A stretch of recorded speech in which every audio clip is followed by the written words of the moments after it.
et il reste 2 délibérations que je rapporte moi-même. C'est le recrutement d'un agent non titulaire pour faire face à la vacance d'un emploi.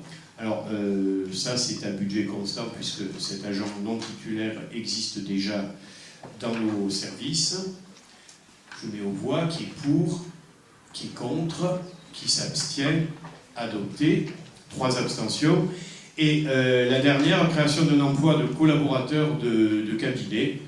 Selon la strate de population de moins de 20 000 habitants, j'ai droit à un collaborateur de cabinet, 2 si nous dépassons les 20 000 habitants.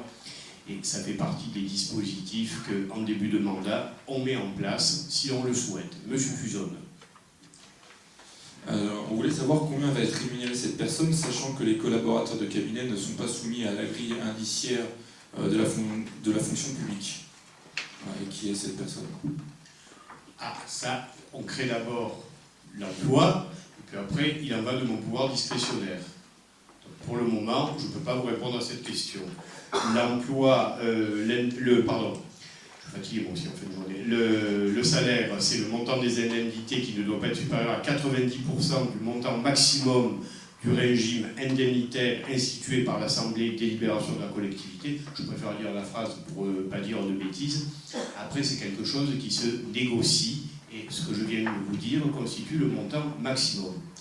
Et troisième point, toujours par rapport à la rémunération, cela dépend du temps complet, du temps partiel effectué par l'agent. Voilà. Oh, vous le saurez, je pense, à la rentrée. Vous aurez encore quelques mois de curiosité à... Du coup, est-ce que c'est un lien avec le courrier qu'on a reçu? Parce qu'on s'inquiète un petit peu.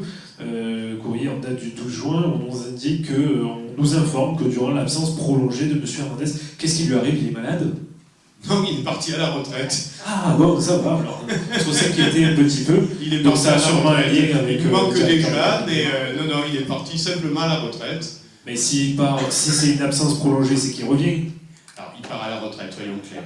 Il avait des congés à prendre. Son départ à la retraite sera effectif, je ne dis pas de bêtises, 1er octobre. Voilà, le 1er octobre.